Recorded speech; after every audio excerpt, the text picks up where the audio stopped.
أن سيدنا ومولانا محمدا عبده ورسوله أرسله بالحق بشيرا ونذيرا وداعيا إلى الله بإذنه وسراجا منيرا.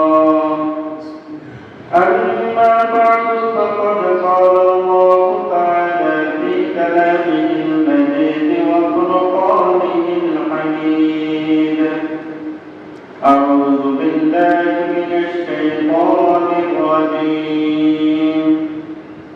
بسم الله الرحمن الرحيم. حافظوا على الصلوات والصلاة الوسطى وقوموا لله قانتين.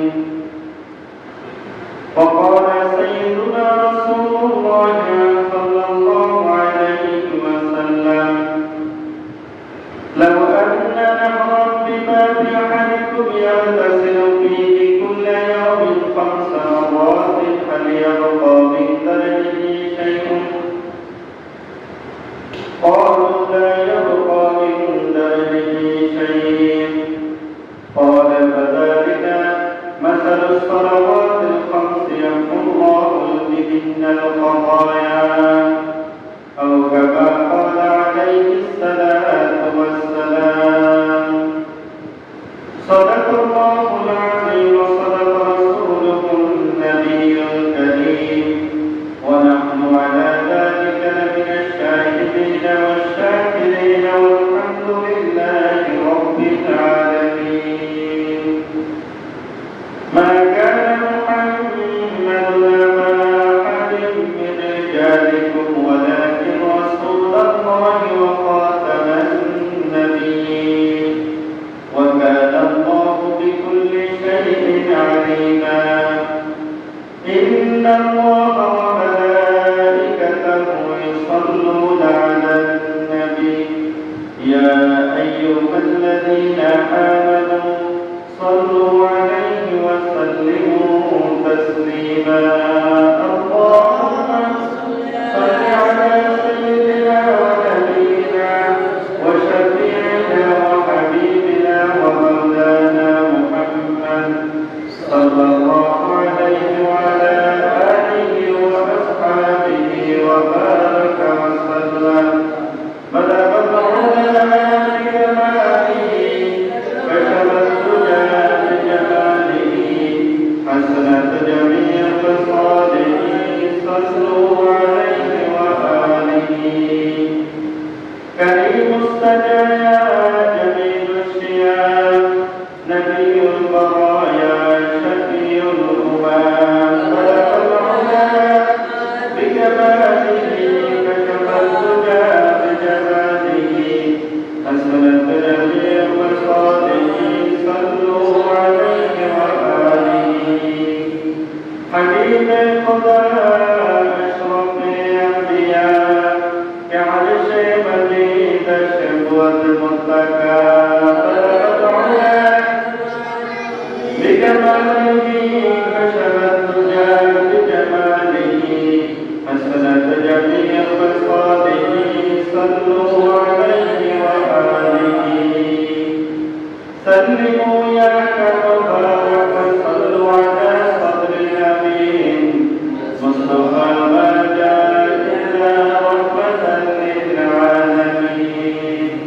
لا إله إلا الله، لا إله إلا الله، لا إله إلا الله،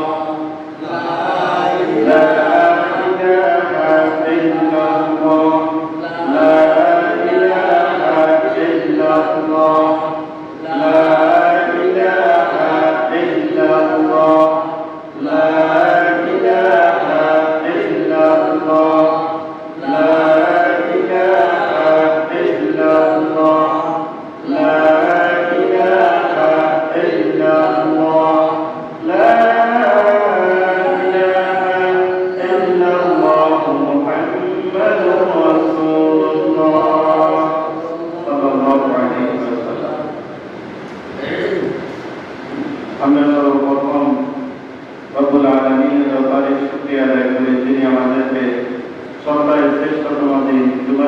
জায়গায় মসজিদে এসে উপস্থিত হওয়ার তৌফিক দান করেছেন। এজন্য সকলে কৃতজ্ঞতা জ্ঞাপন করি আলহামদুলিল্লাহ। এবং অসংখ্য গণিত দরুদ প্রেরণ করছি মানবতার মুক্তিত সরকারে ও আলা নবী মুহাম্মদুর রাসূলুল্লাহ সাল্লাল্লাহু আলাইহি ওয়াসাল্লাম।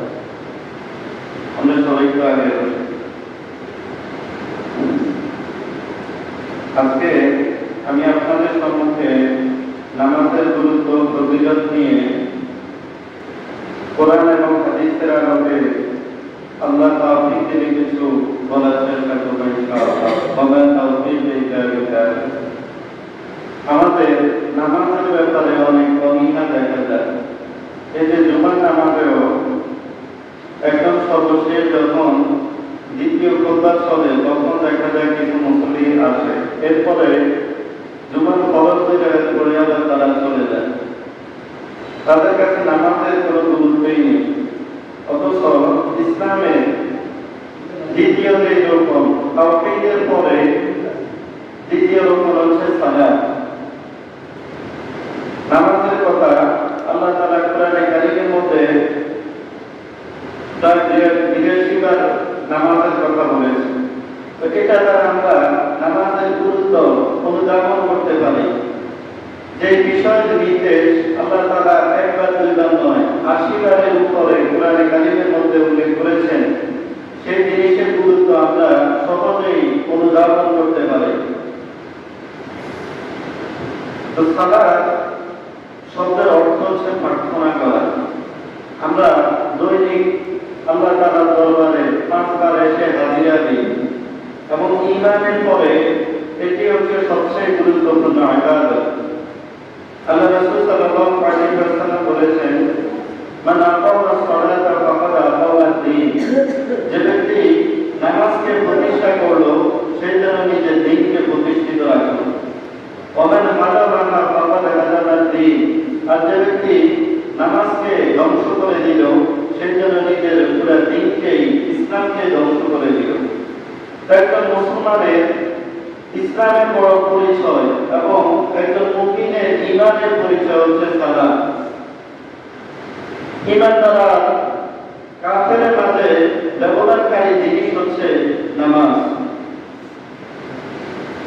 আল্লাহ রাসূল সাল্লাল্লাহু আলাইহি ওয়াসাল্লামের সাহাবায়ে কেরাম বলতেন যে কানা আসহাবু মুহাম্মাদিন সাল্লাল্লাহু আলাইহি ওয়াসাল্লাম লা ইয়ারাউনা শাইআন মিনাল আ'মালি কুফরুন গায়রা সালাত। লা ইয়ারাউনা শাইআন মিনাল আ'মালি তারকুহু কুফরুন গায়রা সালাত। যে রাসূলের সাহাবীরা নামাজ ব্যতীত অন্য কোনো ইবাদতকে তরক করা কুফরি মনে করতেন না। অর্থাৎ একজন মুমিনের ঈমান ছাড়া, ঈমানের পরে নামাজ ছাড়া তার ঈমানের যেমন পরিচয় পাওয়া যায় না। একজন মুমিনের অস্তিত্বই কল্পনা করা যায় না নামাজ ছাড়া। নামাজের এত গুরুত্ব দেওয়া হয়েছে। নামাজ আপনাকে যতক্ষণ হুঁশ আছে সর্ব অবস্থায় এই নামাজ আদায় করতে হবে। আল্লাহ তাআলা সমস্ত ইবাদতকে মুসলমানের জন্য সহজ করে দিয়েছে। যেমন কেউ যদি অসুস্থ থাকে তাহলে সে ওই সময় রোজা না রেখে পরবর্তীতে কি করতে পারে, আদায় করার সুযোগ আছে। এবং যে বৃদ্ধ একেবারে অক্ষম হয়ে গিয়েছে সে এই রোজা না রেখে কি করতে পারে, রোজার পরিবর্তে ফিদিয়া আদায় করে। কিন্তু আল্লাহ তাআলা নামাজের ব্যাপারে এমন কোনো হুকুম দেন নাই যে অসুস্থ হলে নামাজ পড়তে হবে না। নামাজকে আল্লাহ তাআলা অন্যভাবে সহজ করেছে। অর্থাৎ কেউ যদি দাঁড়িয়ে নামাজ আদায় করতে না পারে তাহলে হুকুম দিয়েছে যে তুমি বসে নামাজ পড়ো। যদি বসে না পারে তাহলে শুয়ে নামাজ পড়ো। এবং যদি কেউ সফরে থাকে তাহলে বলা হয়েছে যানবাহনের মধ্যে নামাজ পড়ো। যুদ্ধের ময়দানে থাকতে বলা হয়েছে ঘোড় সওয়ার অবস্থায় সেখানে তুমি ইশারার মাধ্যমে নামাজ আদায় করো। যদি পোশাক থাকে তাহলে পোশাক পরিধান করে নামাজ পড়ো। পোশাক না থাকলে উলঙ্গ অবস্থায় নামাজ পড়তে হবে। একজন মুমিনের জন্য যতক্ষণ হুঁশ আছে ততক্ষণ পর্যন্ত নামাজ ছাড়া তার কোনো বিকল্প ব্যবস্থা নেই। এজন্য সর্ব অবস্থায় নামাজ আদায় করতে হবে। নামাজের ফজিলতের ব্যাপারে আল্লাহ রাসূল সাল্লাল্লাহু আলাইহি ওয়াসাল্লাম বলেছেন, লাউ আন্নানা নাযিবা ফি আহাদিকুম ইয়াগতাসিলু ফীহি কুল্লা ইয়াওমিন খামসা মারাতিন, তোমাদের কারো বাড়ির সম্মুখে যদি একটি নহর থাকে, একটি বড় পুকুর থাকে, ইয়াগতাসিলু ফীহি কুল্লা ইয়াওমিন খামসা মারাতিন, সে যদি ওই পুকুরের মধ্যে দৈনিক 5 বার গোসল করে, ক্বালু লা ইয়াবকা মিন দারনিহি শাইউন, আল্লাহ রাসূল প্রশ্ন করতেন, লা ইয়াবকা মিন দারনিহি শাই, তার শরীরে কি কোনো ময়লা অবশিষ্ট থাকতে পারে? সাহাবায়ে কেরাম বললেন, ক্বালু লা ইয়াবকা মিন দারনিহি শাইউন, তার শরীরে কোনো প্রকার ময়লা অবশিষ্ট থাকতে পারে না। ঠিক তেমনিভাবে মিসলু নাসালু সালাওয়াত মিসলু খামসি ইয়াকুল্লাহু বিহিন্নাল খাতায়া, যে ব্যক্তি 5 ওয়াক্ত নামাজ আদায় করে, আল্লাহ তাআলা এই 5 ওয়াক্ত নামাজের বদৌলতে তার জীবনের এইভাবে সমস্ত গুনাহগুলি মিটিয়ে দেন। সুবহানাল্লাহ। তাহলে যেমনিভাবে কারো যদি দরজার সম্মুখে একটা নহর থাকে, সে যদি সেখানে 5 বার নামাজ আদায় করে, 5 বার যদি সে ওই নহরের মধ্যে গোসল করে, তাহলে যেমনিভাবে তার শরীরের মধ্যে কোনো ময়লা অবশিষ্ট থাকতে পারে না। ঠিক তেমনিভাবে কেউ যদি দৈনিক আল্লাহ তাআলার দরবারে 5 বার হাজিরা দেয়, তাহলে তারও কোনো সগীরা গুনাহ, কোনো অবশিষ্ট গুনাহ থাকতে পারে না। আল্লাহ তাআলা এই নামাজের বদলে তার সমস্ত গুনাহ মাফ করে দিবেন। সুবহানাল্লাহ। তবে এই সমস্ত গুনাহ দ্বারা উদ্দেশ্য যে সগীরা গুনাহ, ছোটখাটো যে সমস্ত গুনাহ হয়, অপরাধ হয়, আল্লাহ তাআলা বিভিন্ন নেক আমলের উসিলা করে এই সমস্ত গুনাহ মাফ করে দেন। কিন্তু যে সমস্ত বড় বড় অপরাধ রয়েছে, অন্যায় রয়েছে, সেগুলির জন্য অবশ্যই আপনাকে কি করতে হবে? ইস্তেগফার করতে হবে। আল্লাহ তাআলা কোরআনে কারীমের মধ্যে বলেছেন, ইন্নাস সালাতা তানহা আনিল ফাহশাই ওয়াল মুনকার, নিশ্চয়ই নামাজ মানুষকে অশ্লীল এবং অশোভনীয় মন্দ কাজ থেকে বিরত রাখে। কিন্তু আমাদের মধ্যে তো এমন অনেক লোক আছে যে নামাজ পড়ে আবার অন্যায় কাজেও লিপ্ত হয়, নামাজ পড়ে মিথ্যা কথা বলে, নামাজ পড়ে আমানতের খেয়ানত করে। তাহলে এই আয়াতে আল্লাহ যে বলছেন যে নামাজ মানুষকে মন্দ কাজ থেকে বিরত রাখে, ওই আমরা তো দেখি না। আমরা নামাজও পড়ি আবার গুনাহের কাজও করি। তো এখানে এই আয়াতের ব্যাখ্যায় মুফাসসিরিনে কেরাম লিখেছেন যে যদি বান্দা নামাজের মধ্যে সত্যিকার অর্থে যার নামাজে আল্লাহ তাআলার স্মরণ যত বেশি হবে, তার নামাজ তত বেশি তাকে গুনাহ থেকে বিরত রাখবে। আমরা নামাজ পড়ি, আমাদের নামাজের সমস্ত নিয়ম কানুন মুখস্থ রয়েছে, আমরা এসে নামাজে তাকবীর উলার মাধ্যমে নামাজে দাঁড়িয়ে যাই, এরপরে ধারাবাহিকভাবে নামাজ শেষ করি। কিন্তু নামাজ শেষে যদি জিজ্ঞেস করা হয় যে আপনি কোন সূরা দিয়ে নামাজ পড়ছেন, সেটাও আমরা বলতে পারবো না। আমাদের নামাজে এতটুকু মনোযোগ থাকে না। তাহলে আমাদের এই নামাজ আমাদেরকে কিভাবে গুনাহের কাজ থেকে বিরত রাখবে? নামাজ গুনাহের কাজ থেকে বিরত রাখার জন্য শর্ত হচ্ছে আপনি নামাজের মধ্যে আল্লাহ তাআলাকে স্মরণ করতে হবে, অর্থাৎ আপনার নামাজটা খুশুখুশুর সহিত আদায় করতে হবে। নামাজটাকে আমরা একটা দায়িত্ব মনে করি, অথচ এটা কোনো দায়িত্ব নয়। এটা আল্লাহ তাআলার সাথে আমাদের 5 বার দৈনিক 5 বার কথা বলার একটা তিনি সুযোগ করে দিয়েছেন। এই নামাজের মাধ্যমে আমরা আল্লাহ তাআলার সাথে কথোপকথন করি, কথা বলতে পারি, সেই সুযোগ করে দিয়েছেন। তাফসীরের কিতাবে এসেছে, যখন বান্দা সূরা ফাতিহা পড়ে, আল্লাহ তাআলা তখন বান্দার প্রত্যেকটা যখন আয়াত পড়ে প্রত্যেকটা আয়াতের জবাব দিয়ে থাকেন। বান্দা যখন পড়ে আলহামদুলিল্লাহি রাব্বিল আলামিন, সমস্ত প্রশংসা রব্বুল আলামিনের জন্য, যিনি বিশ্ব জগতের প্রতিপালক, তখন আল্লাহ তাআলার পক্ষ থেকে উত্তর আসে, হামিদানি আবদি, আমার বান্দা আমার প্রশংসা করেছে। এরপর বান্দা যখন পড়ে আর রহমানির রহিম, তিনি অতিশয় দয়ালু এবং পরম ক্ষমাশীল, তখন আল্লাহ তাআলার পক্ষ থেকে উত্তর আসে, আসনা আলাইয়া আবদি, আমার বান্দা আমার এক বিশেষ গুণের প্রশংসা করেছে। বান্দা যখন বলে মালিক ইয়াউমিদ্দিন, তিনি বিচার দিবসের মালিক, তিনি হাসর দিবসের মালিক, তখন আল্লাহ তাআলার পক্ষ থেকে উত্তর আসে, মাজ্জাদানি আবদি, আমার বান্দা আমাকে সম্মানিত করলো। কারণ দুনিয়াতে যত রাজা বাদশা, যত ক্ষমতাশীল